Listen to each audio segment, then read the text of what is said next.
Assalamualaikum warahmatullahi wabarakatuh. Perkenalkan, nama saya Alvino Kadarizky, kelas I, NIM 2020-146, Program Studi Ilmu Hukum, Fakultas Hukum, Universitas Muria Kudus, tahun 2020. Cita-cita saya menjadi jaksa. Di sini saya akan mempresentasikan tentang pokok-pokok hukum tata negara. Pengertian hukum tata negara. Istilah hukum tata negara berasal dari bahasa Belanda Staatsrecht yang artinya adalah hukum negara. Staats berarti negara-negara, sedangkan Recht berarti hukum.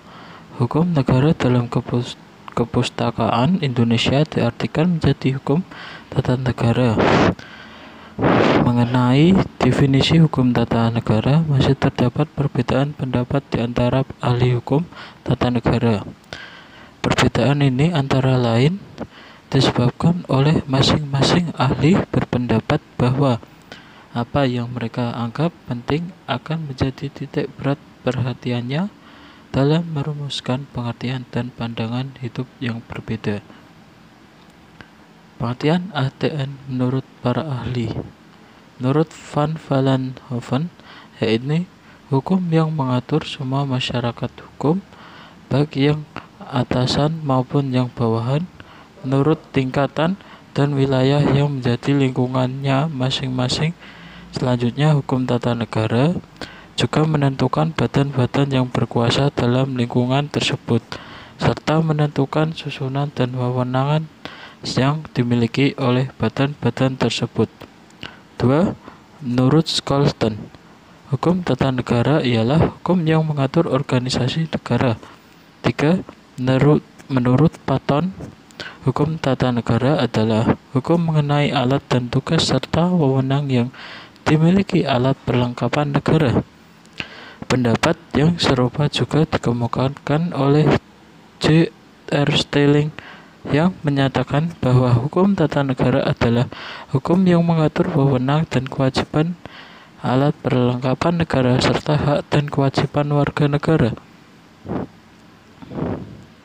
Istilah hukum tata negara. Constitutional law atau state law dalam bahasa Inggris, droit constitutionnel dalam bahasa Prancis, dan Staatsrecht dalam bahasa Belanda. Sumber hukum tata negara.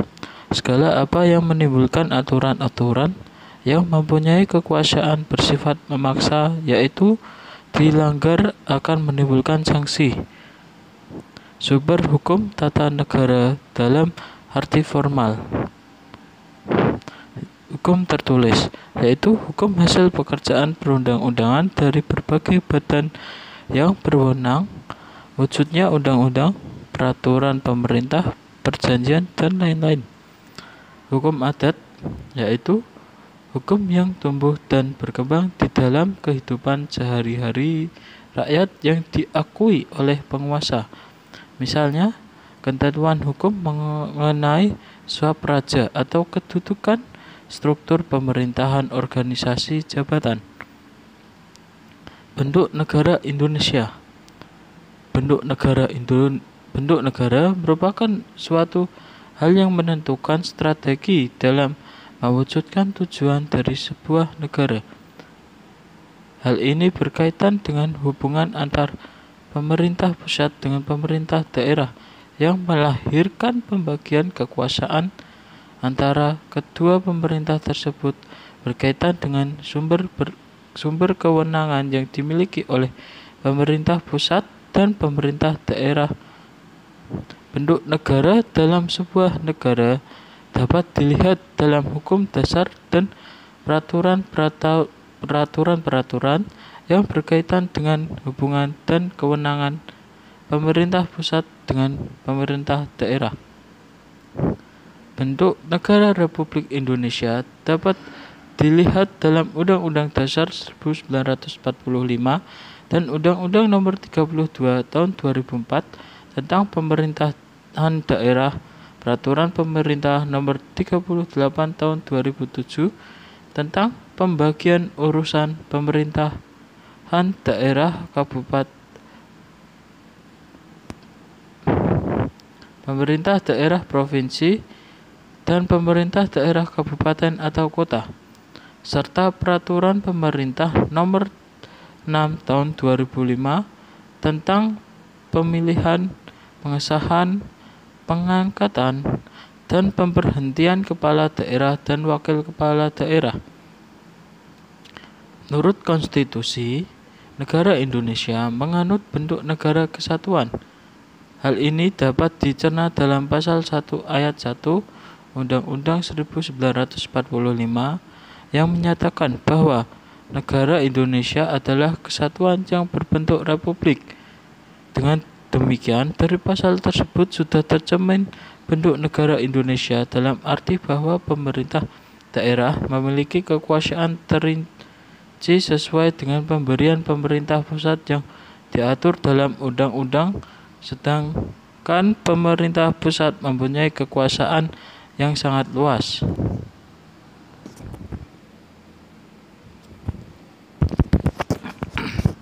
Bentuk pemerintahan Indonesia.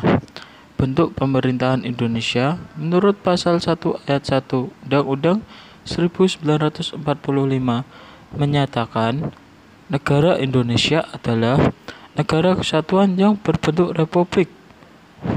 Dari pasal itu diketahui bahwa kesatuan adalah bentuk negara, sedangkan republik adalah bentuk pemerintahan.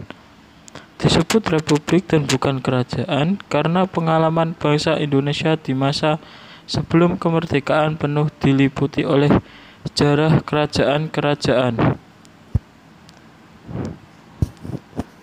Kerajaan-kerajaan besar dan kecil di seluruh wilayah Nusantara. Namun, sejak bangsa Indonesia merdeka dan membentuk negara modern yang diproklamasikan pada 17 Agustus 1945, bentuk pemerintahan yang dipilih adalah republik. Negara kesatuan pada dasarnya dapat dibagi menjadi dua bentuk, yaitu negara kesatuan dengan sistem sentralisasi dan negara kesatuan dengan sistem desentralisasi. Menurut pasal 18 Undang-Undang Dasar 1945, negara kesatuan Republik Indonesia merupakan negara kesatuan yang berbentuk republik dengan sistem desentralisasi.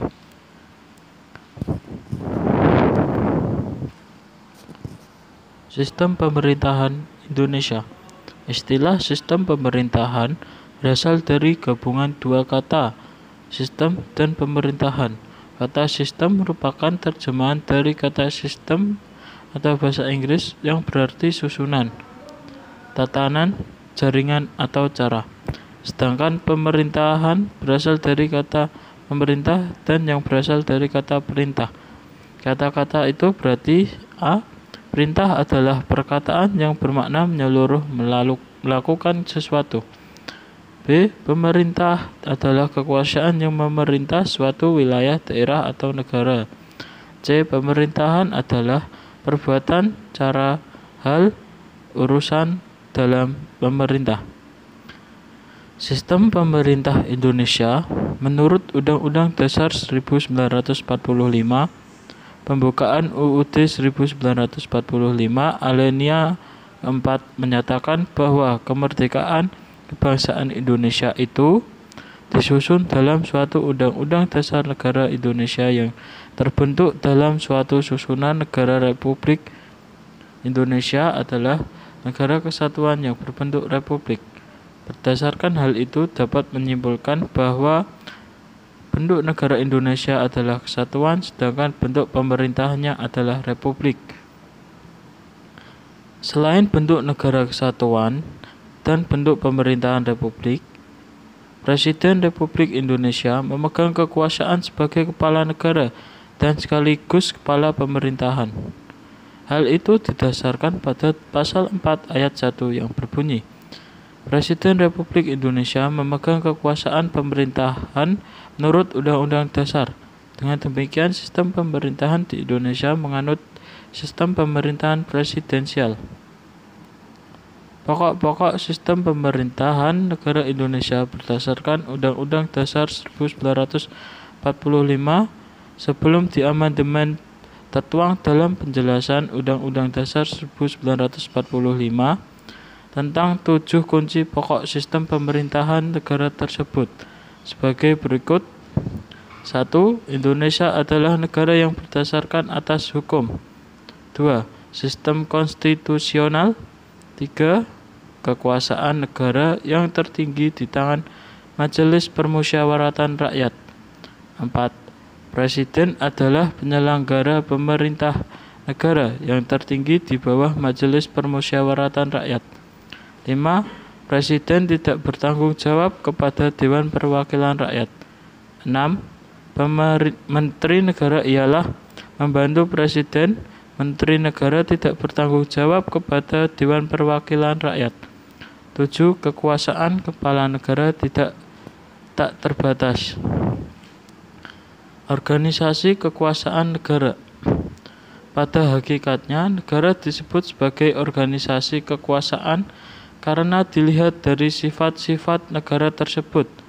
Dikatakan sebagai organisasi kekuasaan karena setiap negara terorganisir dan di dalamnya pasti ada kekuasaan. Kekuasaan di suatu negara terbagi 3, yang sering disebut dengan istilah res politica.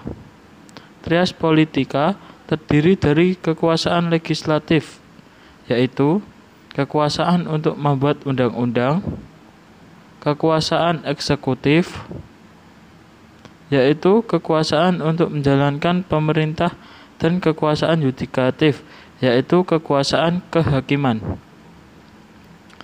Negara mempunyai sifat-sifat, di antaranya sifat memaksa, monopoli, dan mencakup semua.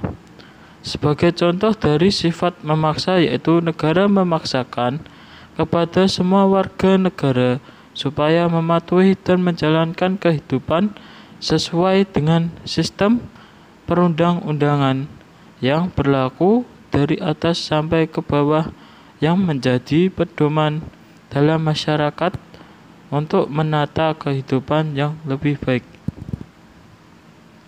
Sifat monopoli merupakan perwujudan kekuasaan negara untuk menentukan ideologi, penentuan partai politik dan ormas, mata uang, harga, dan usaha-usaha yang dapat mewujudkan kepentingan masyarakat.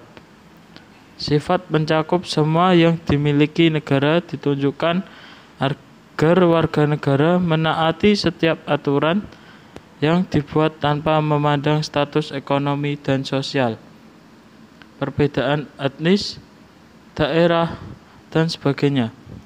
Sebagai contoh, sifat yang mencakup semua adalah setiap warga negara wajib memiliki KTP. Kartu ini wajib dimiliki warga negara dimanapun ia berada. Sekian dari presentasi saya. Wassalamualaikum warahmatullahi wabarakatuh.